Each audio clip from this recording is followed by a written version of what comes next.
भैँसी देख्न सक्नुहुन्छ त्यहाँनिर भैँसी पनि आउँदैछ लालपरी भैँसी पनि आउँदैछ अनि यो चाहिँ हाम्रो पुरा भ्यू हेर्नुहोस् है गाइस यस्तो भैँसीलाई चढाउनु जङ्गलाको भैँसीलाई चढाउनलाई हेर्न सक्नुहुन्छ तपाईँहरूले यस्तो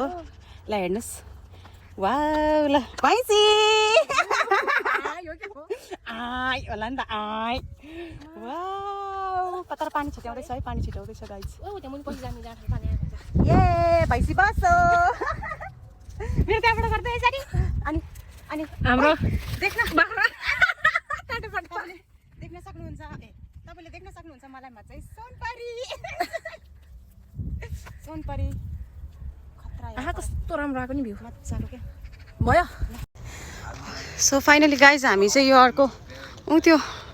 त्यो डाँडाको यता अपोजिट यो डाँडामा आइसकेका छौँ। तपाईँले देख्न सक्नुहुन्छ रातो भैँसी त्यहाँनिर उच्चमै रातो भैँसी त्यहाँनिर त्यस्तो छ। त्यसपछि मेरो दाल चाहिँ यहाँनिर यस्तो छ होइन तर एकदम असमवाला छ दामी छ यार गाइज यसरी हिँड्न पाउँदा त मनै कस्तो कस्तो हुने रहेछ ल ओइ होइ होइ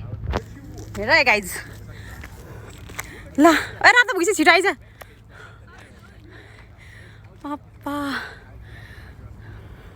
तपाईँहरूलाई पनि शान्त वातावरणमा बस्न मनपर्छ शान्त ठाउँ चाहिएको छ भने चाहिँ तपाईँहरू यो डाँडामा आउनु सक्नुहुन्छ। अझै पनि छ किनभने हामी त अहिले हतारमा ओ यहाँ हेर त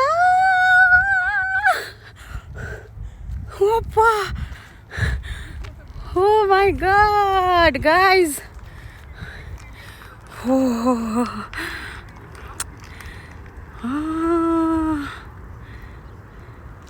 ल हेर्नुहोस् वाउ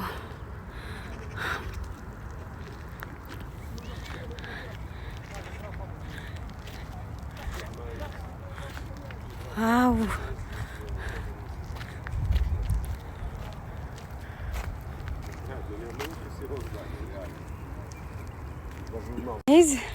कस्तो लाग्यो केटी हुन त सेकेन्ड टाइम नि तेरो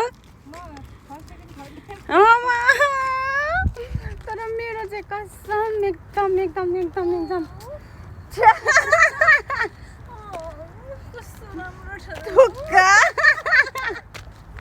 यहाँ जाँदा फेरि भन्दा राम्रो ठाउँ गाइज म मरे म फिदा यो ठाउँदेखि फिदा